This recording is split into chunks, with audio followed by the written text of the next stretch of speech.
Turn with me to Genesis, the beginning of beginnings, as we turn to chapter 37. Genesis chapter 37, we're going to start at that second part of the 17th verse.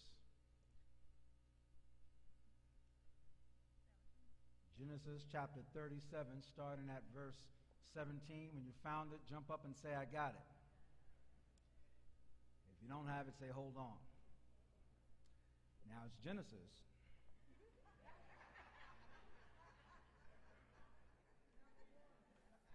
First book of the Bible.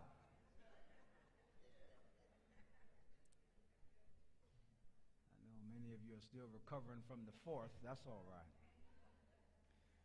Genesis chapter 37, verse 17. We're looking at the second part of verse 17, where it says, So Joseph went after his brothers and found them near Dothan.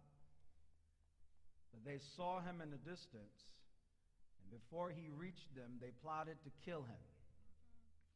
Here comes that dreamer, they said to each other. Come now, let's kill him and throw him into one of these cisterns and say that a ferocious animal devoured him. Then we will see what comes of his dreams.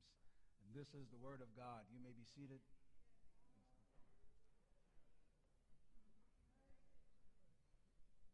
For the next couple of moments, I want you to look to your neighbor and say, Neighbor, beware of dream killers.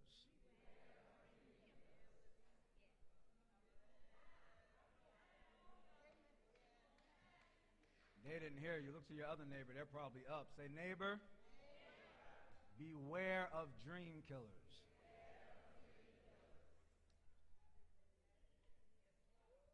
There's a man, a brief meditation, a man by the name of Fred Smith.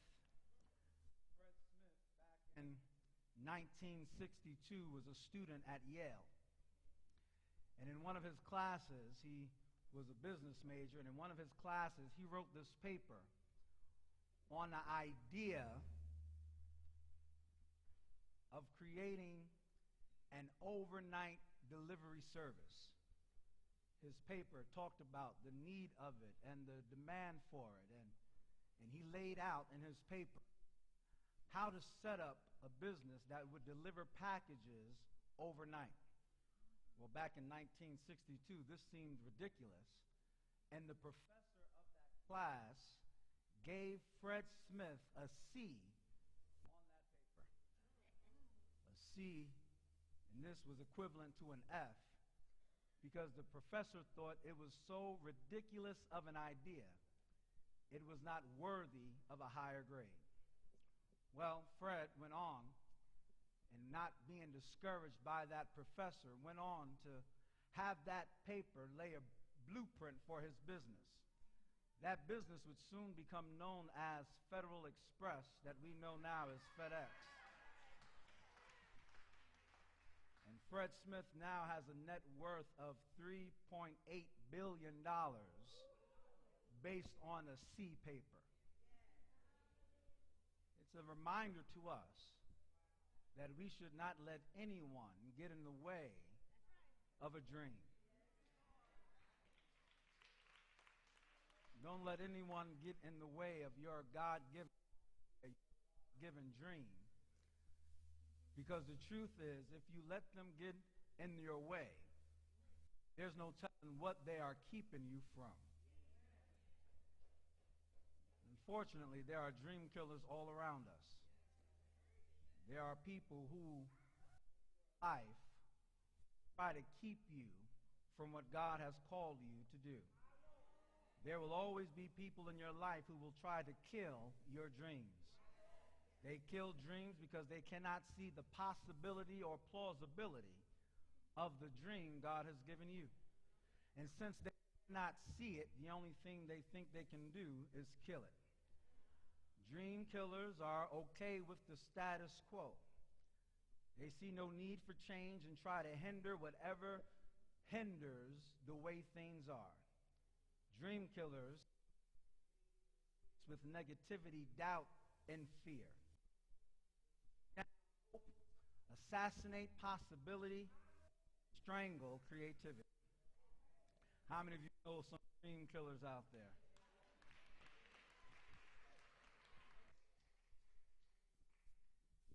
I'm going to say that again. Dream killers will shoot down hope, assassinate possibility, and strangle creativity. Dream killers can be anyone. You know who they are. They can be husbands or wives, parents or children, friends or foes, family members or strangers, Christians or believers of some other faith or no faith at all. They are not limited to a particular type of relationship. They can be anyone. A dream killer will listen to your dream and tell you only the things that are wrong with it. A dream killer will keep you from moving forward by trying to make you ashamed of your past. A dream killer will walk into a church, listen to the prayers and teachings of the saints, and still shoot and kill them because he cannot handle progress.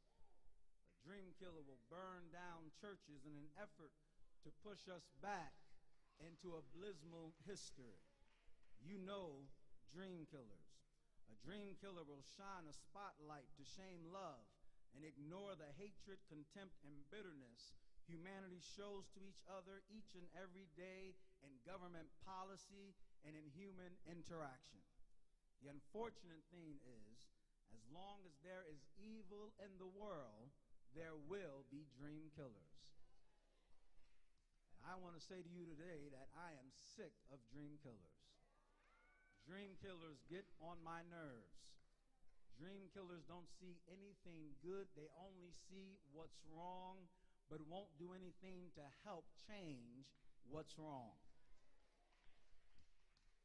But the good news is that even though there will always be dream killers, God has given us a way to deal with the dream killers. And aren't you glad that you've made it this far in spite of the people that tried to hinder you on the road?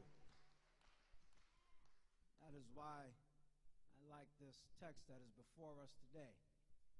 Here we are introduced to a young man by the name of Joseph.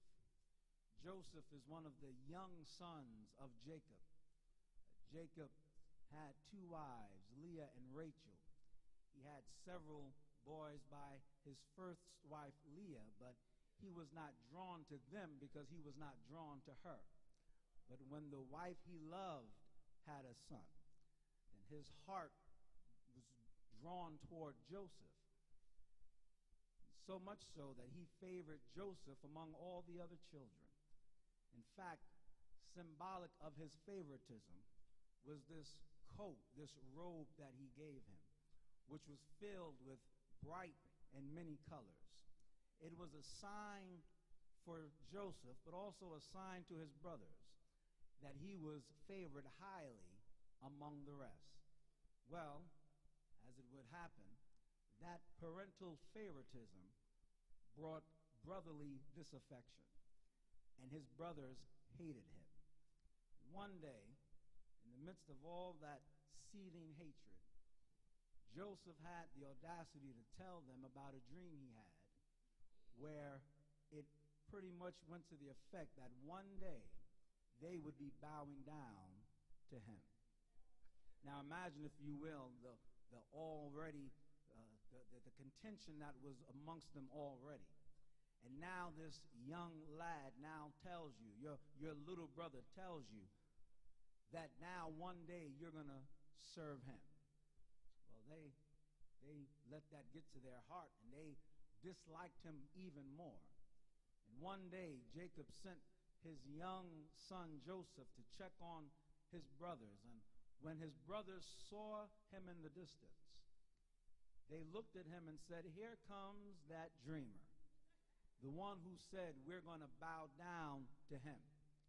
Let's kill him, put him in a cistern, and say that an animal got to him. And since he wants to dream so much, after we kill him, let's see what happens to his dream." It's It's a horrible and dastardly thing that your own brother would want to kill you. But the truth is, it was like that since the beginning of time, where brother was put against brother.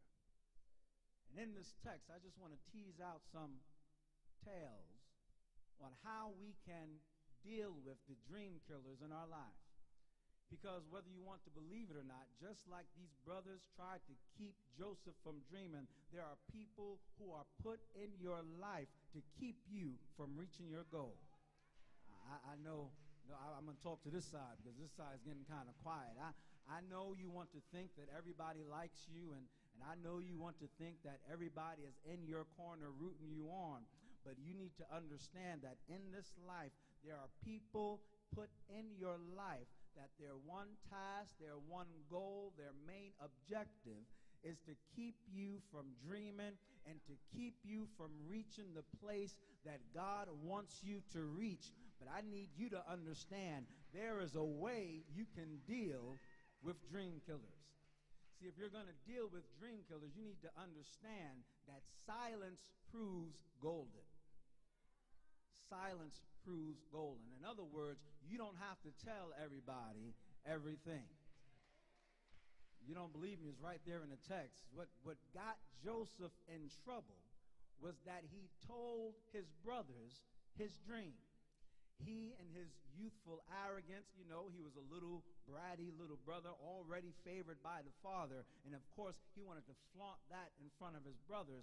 So he told them the dream in a way to get them to really be annoyed with him. He was flaunting what God had given him. But the truth is, when God gives you something, you can't tell everybody. Somebody needs to get that. Not everyone has to know your dream or your plan, because not everybody is going to root you on. Not everyone is going to pat you on your back. Not everyone is going to cheer for you. So you don't need to tell everybody everything, because the truth is not everyone can handle your dreams and not everyone can be trusted with them. Preach, Lee. I'm doing the best I can. That's why you have to discern who to talk to. Just because they're family doesn't mean you need to talk to them about your dreams.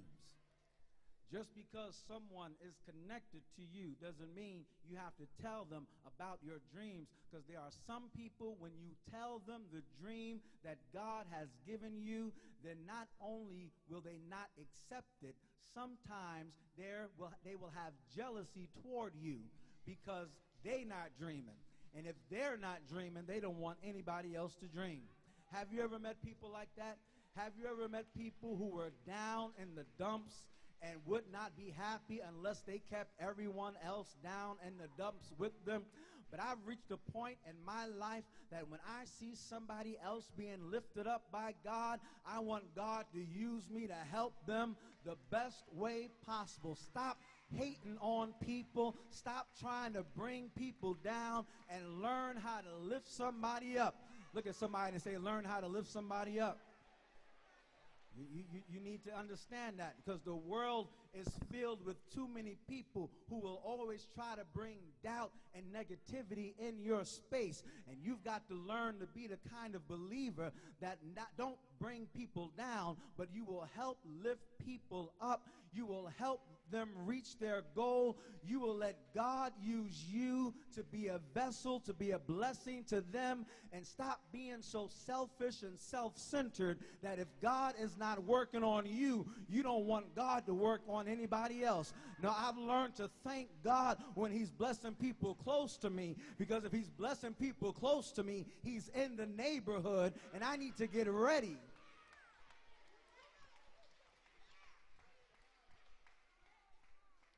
You've got to learn that you can't tell everybody everything. Not everyone can handle what God has given you. Not everyone can be trusted with what God has given you. There are some people who are called to assassinate your dreams, and you give them the bullets when you tell people everything.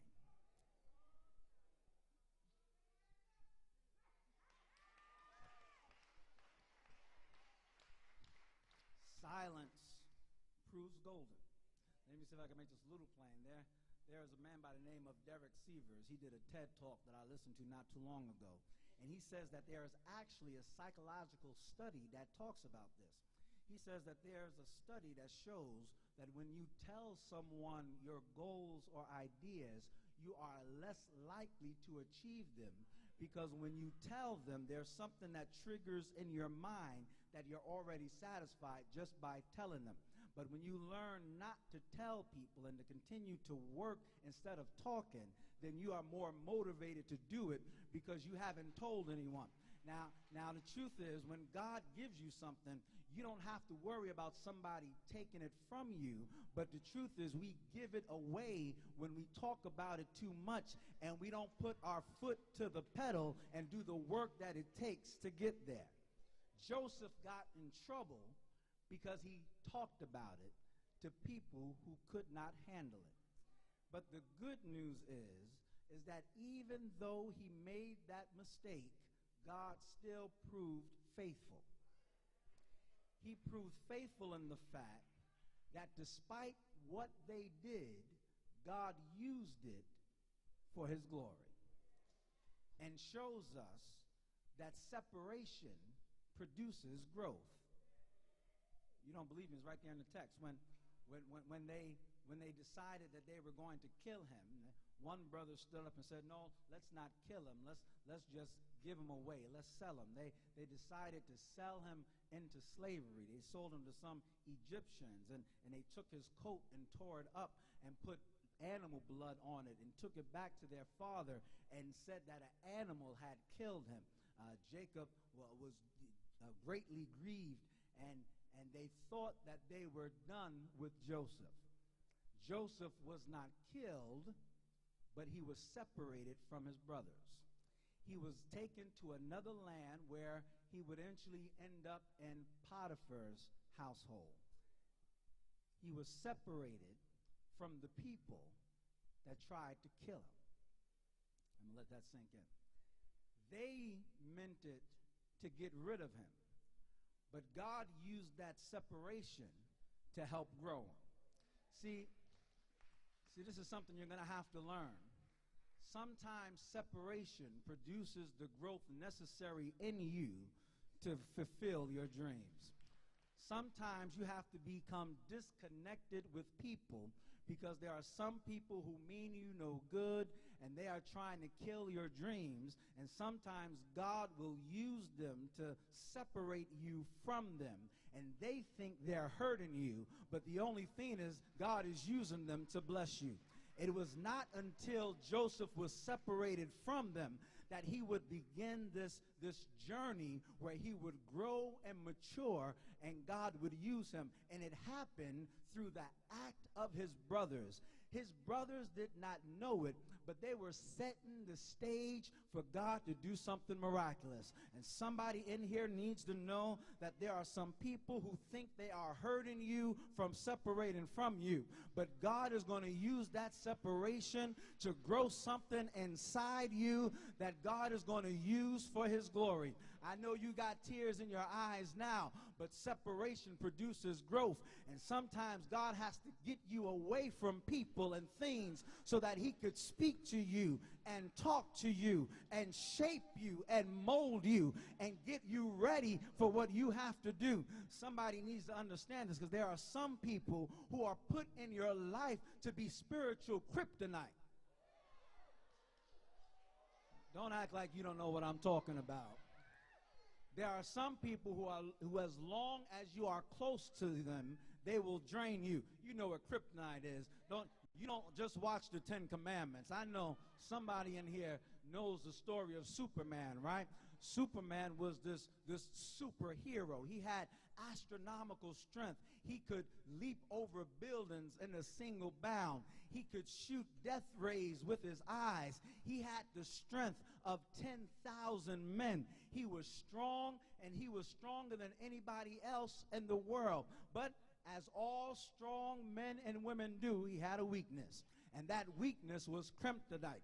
That no matter how strong he was, when he got close to kryptonite, it would sap him of his strength, and sap him of his energy. Somebody ought to get this, because there are some people, whoever they are, as soon as you get close to them, they sap you of your energy, they sap you of your strength, they sap you of your joy, they sap you of your smile. And God says, in order to keep your strength, I've got to distance you from them, because all they are kryptonite. And if you can't think of anybody that's your kryptonite, then maybe you...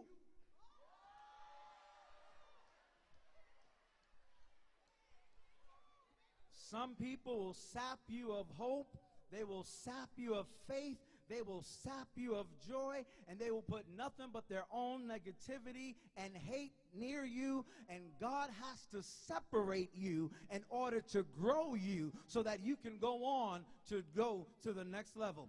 See, sometimes separation is preparation for elevation. Somebody ought to tweet that. You ought to get that.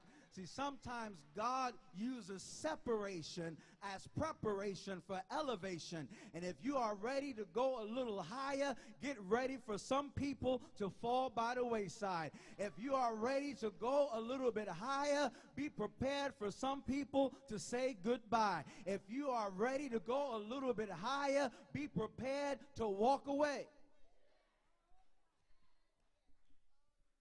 Separation produces growth. And dream killers will prove to be kryptonite for you. So don't cry too hard when people leave. Cry a little bit, but then give God praise. Because know that God is going to strengthen you. And that's what it all boils down to, right?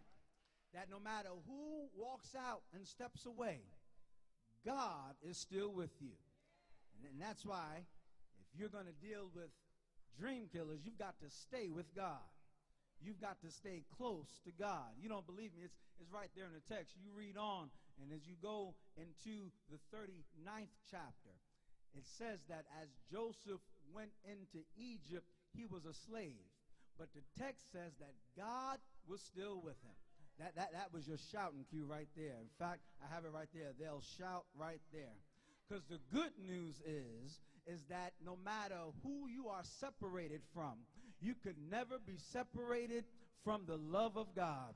That no matter who walks out, who steps away, whoever is pulled away, you can never be separated from the love of God. Because God will be with you, and you have to remember that not only is God with you, but you need to be with God. Because sometimes God will be with us, but we will be so focused on other things and other people that we won't be with God.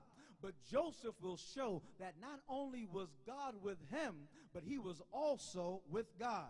And when you are with God and when God is with you, you will see how God will orchestrate everything according to his will. And I know it's hard for us to hear that sometimes, because sometimes we want things to go the way we want them to go.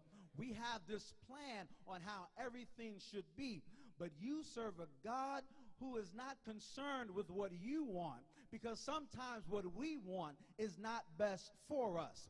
But we serve a God who will take all the different parts of our lives and will orchestrate it so that we will work according to his will. And in the end, God will get the glory. We'll see more about that as time goes on in the life of Joseph. But you need to know you serve the great orchestrator who looks over the events of your life. And in isolation, they do not make sense. But once you put it all together and you see the outcome, you see how God was orchestrating everything to his will. He's the great orchestrator. There's, if you ever been to a symphony and heard an orchestra, and the beginning, before they begin to play, everything sounds chaotic. Because the woodwinds are doing their own thing. The brass department is doing their own thing.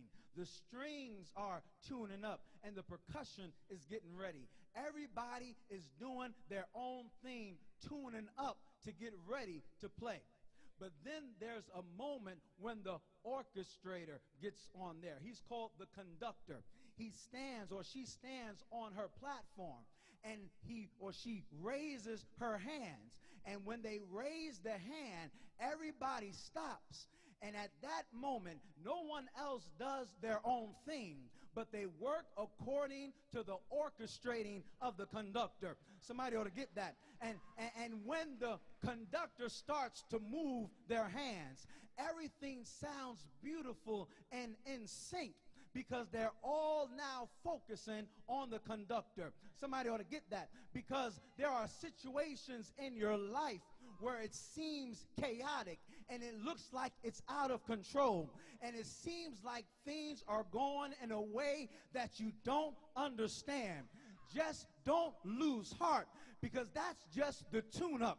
At some point, the conductor is going to step on the platform, lift his hands, and work everything according to his will. So until he lifts his hands, I'm going to keep lifting my hands and say thank you. Until he lifts his hands, I'm going to stay focused on the conductor and know that all things work together for good. Have I got a witness in this place? Somebody in here, you don't need to lose heart because of the dream killers, because God is orchestrating everything according to his order. Give somebody a high five and say, get ready for what God is going to do. If you don't know what I'm talking about, just hold on a little while longer, and you'll see how God is going to move in your favor.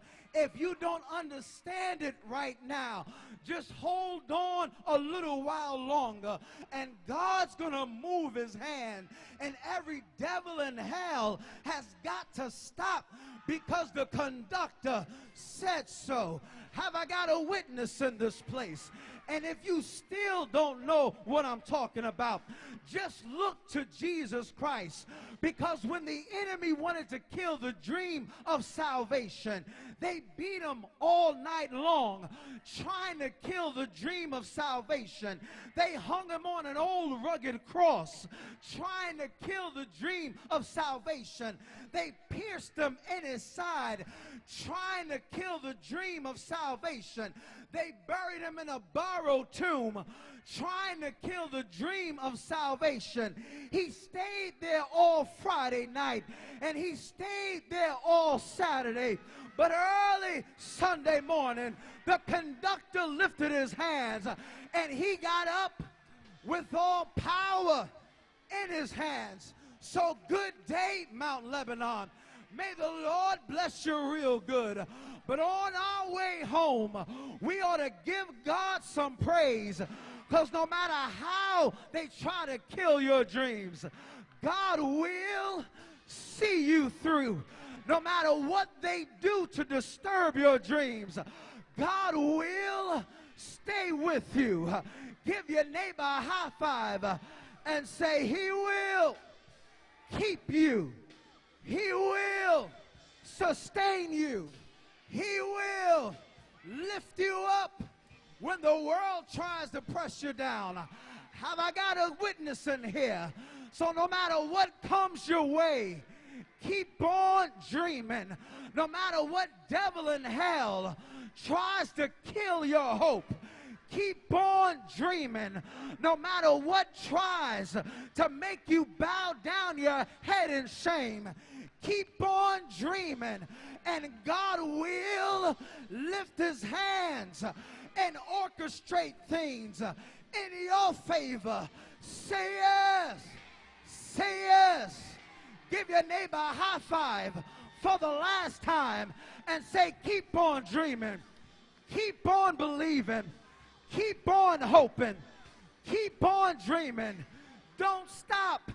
Keep on dreaming. And he will. Yes, he will. He will. Yes. Yes.